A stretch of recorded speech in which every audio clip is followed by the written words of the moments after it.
আসসালামু আলাইকুম। কানিজ ফাতেমা লোপা স্বাগত জানাচ্ছি এনটিভির সকালের খবরে।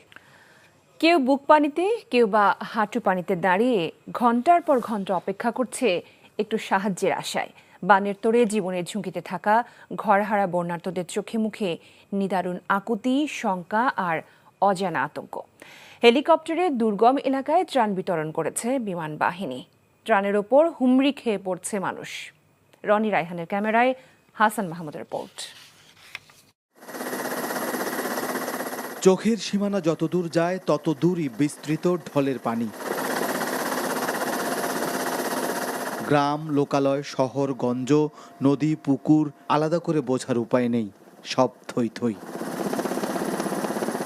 যে বাড়ির উঠোনে ছিল শিশুর হাসি, পরিবারের কর্মমুখরতা, যে ফসলি মাঠে ছিল কৃষকের সোনাঝরা ফসল, সেখানে এখন হায়নার মতো হানা দিয়েছে থই থই পানি। আকাশের ওপর থেকে দেখা যায় নিচে দাঁড়িয়ে সারি সারি অসহায় মুখগুলো। দুঃসহ আতঙ্কে কেউ হয়তো ঘুমায়নি গেল দুরাত, কারো ঘর ডুবেছে, কারো বা হারিয়েছে স্বজন।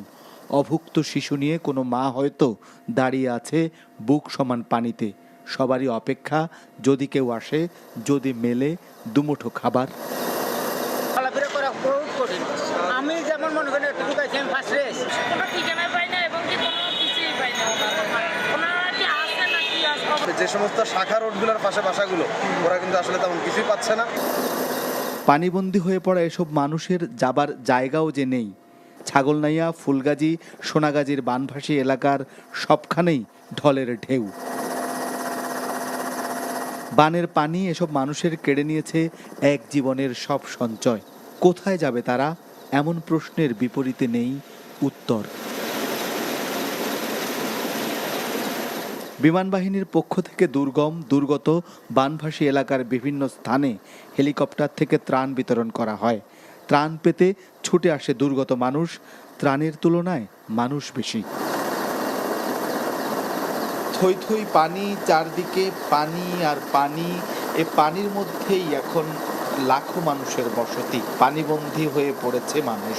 সেনাবাহিনী প্রধান জেনারেল ওয়াকারুজ্জামান হেলিকপ্টারে ফেনীর বন্যা দুর্গত এলাকা পরিদর্শন করেন বিমান বাহিনী প্রধানও। Hasan Mahmud, NTV news, Chhagalnaiya, Feni. সরকারি হিসেবে বন্যায় এখন পর্যন্ত 15 জনের মৃত্যু হয়েছে জানিয়ে দুর্যোগ ও ত্রাণ মন্ত্রণালয়ের সচিব কামরুল হাসান বলেছেন, মানুষের জীবন বাঁচানোই এখন অগ্রাধিকার হিসেবে দেখা হচ্ছে।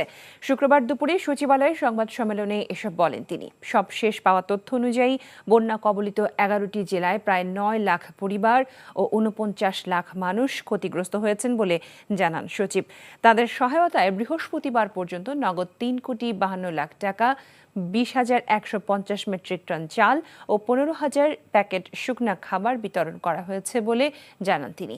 বন্যা কবলিত সব জেলায় জেলা প্রশাসক আছেন ও বন্যা মোকাবিলায় প্রশাসনিকভাবে কোনো সমস্যা হচ্ছে না বলে প্রশ্নের জবাবে জানান দুর্যোগ সচিব।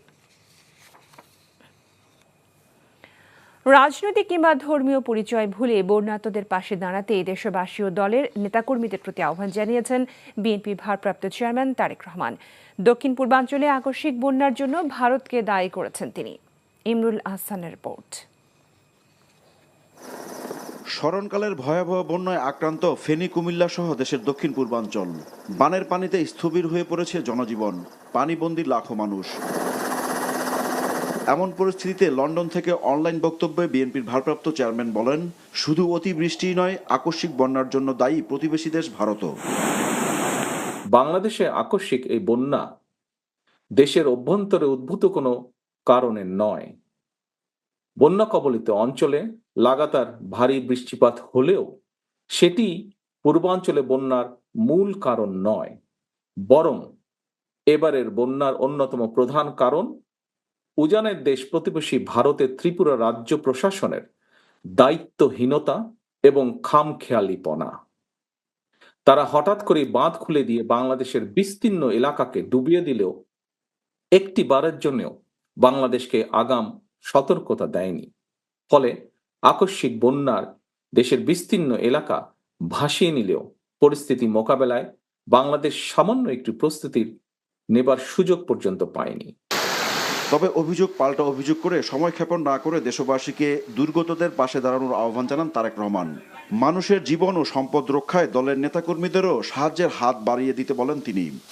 দেশের যেসব এলাকা বন্যা আক্রান্ত হয়নি সেসব এলাকার বিএনপি এবং এর অঙ্গ ও সহযোগী সংগঠনের নেতাকর্মীদের প্রতি আহ্বান জানিয়ে বলতে চাই, আপনারা সমন্বিতভাবে বন্যা কবলিত এলাকার মানুষের পাশে দাঁড়ান।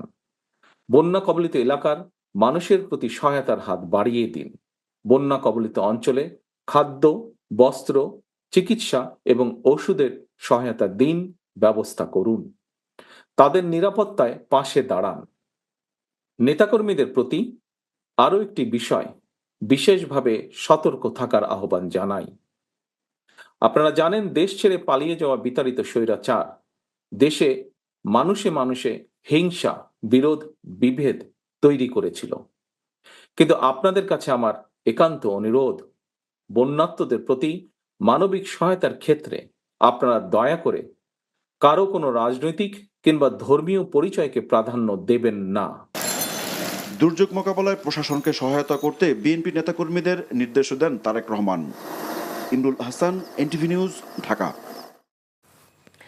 বন্যা দুর্গত মানুষের পাশে দাঁড়াতে প্রধান উপদেষ্টা ত্রাণ ও কল্যাণ তহবিলে অনুদান প্রদানের আহ্বান জানিয়েছে অন্তর্বর্তীকালীন সরকার।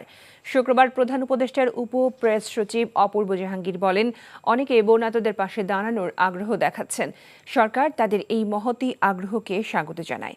আগ্রহী ব্যক্তিরা অনুদান পাঠাতে পারবেন এই হিসাবের মাধ্যমে। প্রধান উপদেষ্টা ত্রাণ ও কল্যাণ তহবিল হিসাব নম্বর 0107333004093, সোনালী ব্যাংক কর্পোরেট শাখা, প্রধান উপদেষ্টার কার্যালয়। এদিকে প্রধান উপদেষ্টা ত্রাণ ও কল্যাণ তহবিলে বাংলাদেশ সেনাবাহিনীর সদস্যদের একদিনের বেতন প্রদানের সিদ্ধান্ত নিয়েছে বাহিনীটি।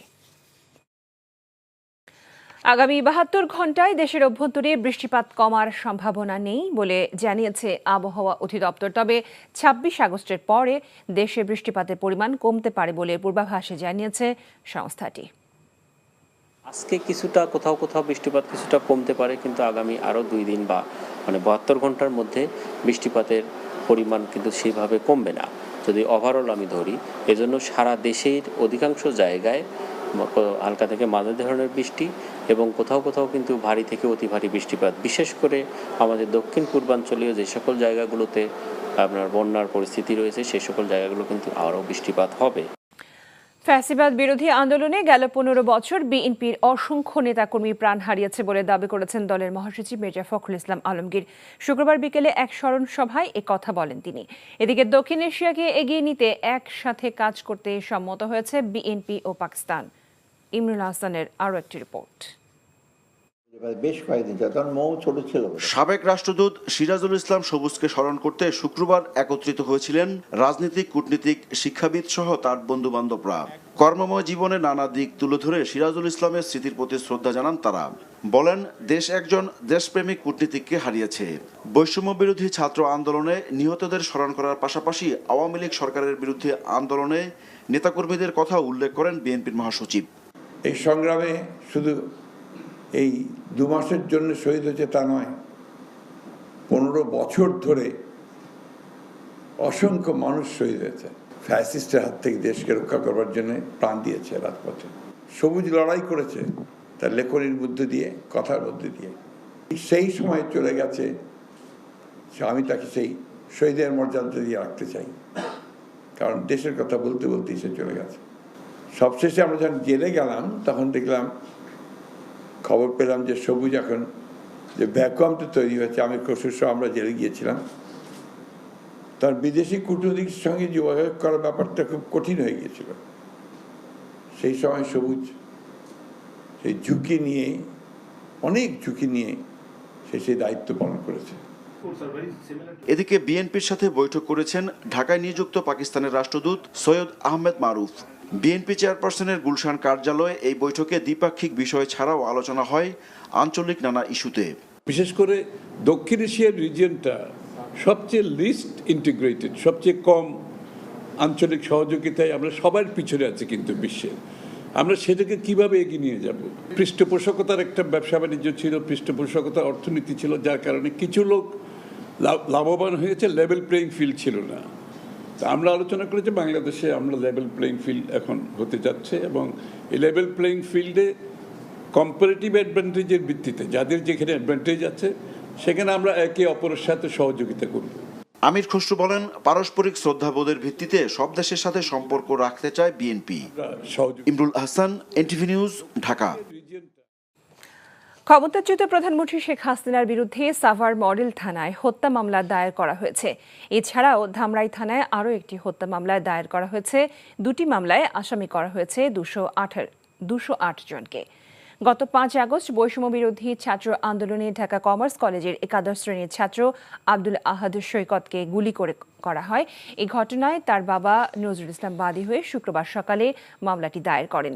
মামলায় শেখ হাসিনা ছাড়াও ওবায়দুল কাদের, আসাদুজ্জামান খান কামাল, মোহাম্মদ এ আরাফাত ও ডক্টর এনামুর রহমান সহ 126 জনকে আসামি করা হয়।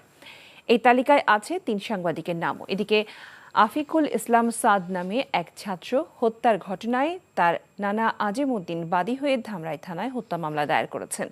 এই মামলায় বেনজির আহমেদ সহ 82 জনকে আসামি করা হয়েছে।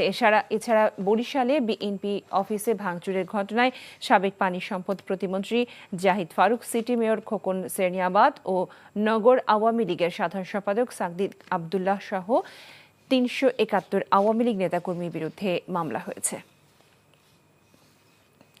রাজধানীর নিউ মার্কেটে ব্যবসায়ী আব্দুল ওয়াদুদ হত্যা মামলায় গ্রেফতার ওয়ার্কার্স পার্টির সভাপতি ও সাবেক মন্ত্রী রাশেদ খান মেননের 5 দিনের রিমান্ড আদেশ দিয়েছে আদালত। শুক্রবার বিকেলে ঢাকার মেট্রোপলিটন ম্যাজিস্ট্রেট মোহাম্মদ আলী হায়দারের আদালতে রিমান্ড মঞ্জুর করেন। দুপুরে তাকে ডিবি কার্যালয় থেকে প্রিজন ভ্যানে আদালতে আনা হয়। মামলার তদন্ত কর্মকর্তা 10 দিনের রিমান্ড আবেদন করলে আদালত 5 দিনের রিমান্ডের অনুমতি দেন। গত 22 আগস্ট রাজধানী গুলশান এলাকা থেকে তাকে গ্রেফতার করে ঢাকা মহানগর গোয়েন্দা পুলিশ। আওয়ামী লীগ নেতৃত্বাধীন 14 দলীয় জোটের অন্যতম শরিক দল ওয়ার্কার্স পার্টি আওয়ামী লীগ আমলে তিনি প্রথমে বেসামরিক বিমান পরিবহন ও পর্যটন মন্ত্রী এবং পরে সমাজ কল্যাণ মন্ত্রীর দায়িত্বে ছিলেন। আবারও বেড়েছে কাঁচা মরিচের ঝাল। কেজিতে 40 থেকে 50 টাকা বেড়ে বিক্রি হচ্ছে 280 থেকে 300 টাকা পর্যন্ত। বেড়েছে সবজির দামও, তবে কিছুটা কমেছে সোনালী মুরগি, আলু ও পেঁয়াজের দাম। অন্যান্য মুরগি, ডিম ও মাছ আগের মতোই স্থিতিশীল। ভোক্তারা বলছেন, নিয়মিত মনিটরিং না করলে সিন্ডিকেটের দৌরাত্ম্য কমবে না। মেজবা হাসানের রিপোর্ট। গত সপ্তাহে কিছুটা নিম্নমুখী ছিল নিত্যপণ্যের দাম। এক সপ্তাহের ব্যবধানে সবজিসহ অনেক পণ্যের দাম ঊর্ধ্বমুখী। তাই বাজারে আসা ক্রেতারা অনেকটাই ক্ষুব্ধ। বলছেন, ব্যবসায়ীদের দৌরাত্ম্য কমাতে না পারলে নিয়ন্ত্রণে আসবে না বাজার।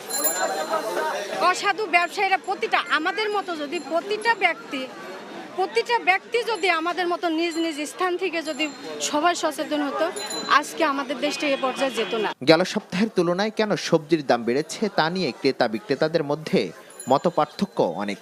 ছাত্ররা আসতেছে না বাজারে, আবার সেই যা 80, 70, 100 এরকম হয়েছে। তো আসলে আমাদের দেশে ওই ব্যবসায়ী যারা, তারা দুর্দান্ত সাহসী। কাঁচামরিচ ইন্ডিয়ান থেকে কম আসতেছে। কাঁচামরিচ গতকালকে প্রায় 100 টাকা বেশি। বর্ষার কারণে সবজিটা সংকট, তার কারণ হলো জমিতে পানি উঠে গেছে। এ কারণে চাঁদাবাদি যদি বন্ধ হয়, এইসব দৌরাত্ম্য যদি বন্ধ হয়, ওদের যদি এক্সট্রা টাকা পয়সাগুলি না দিতে হয়, তাহলে এক সময় তারা বাধ্য হবে জিনিসপত্রের দাম কমাইতে। আর মানুষের মধ্যে যেটা আসছে, মানুষ এখন প্রশ্ন করা শিখছে, এটার দাম এত বেশি কেন। এক সপ্তাহের ব্যবধানে ব্রয়লার মুরগির দামে তেমন পরিবর্তন নেই, তবে কমেছে সোনালীর দাম। এছাড়া ডজন প্রতি ডিমের দাম 150 থেকে 155 টাকা। ব্রয়লার মুরগি আমরা আজকে 155 টাকা আনছি, 65 টাকা 60 টাকা বিক্রি করতেছি। আর সোনালী মুরগি 230-40 টাকা বিক্রি করতেছি। বাজার মনিটরিং বৃদ্ধি ও ব্যবসায়ীদের সাথে জড়িতদের সবাই সততার সাথে এগিয়ে আসলেই বাজার নিয়ন্ত্রণ সম্ভব বলে মত ক্রেতাদের। Mezba Hasan, NTV news, Dhaka. এই ছিল সকালের খবরে। এই খবরের ভিডিও সহ আপডেট জানতে ভিজিট করুন এনটিভি অনলাইন www.ntvbd.com। এছাড়াও এনটিভির জনপ্রিয় সব অনুষ্ঠান ও খবরের আপডেট জানতে ভিজিট করুন আমাদের ইউটিউব ও ভেরিফাইড ফেসবুক পেজ। সবাইকে ধন্যবাদ এতক্ষণ সাথে থাকার জন্য।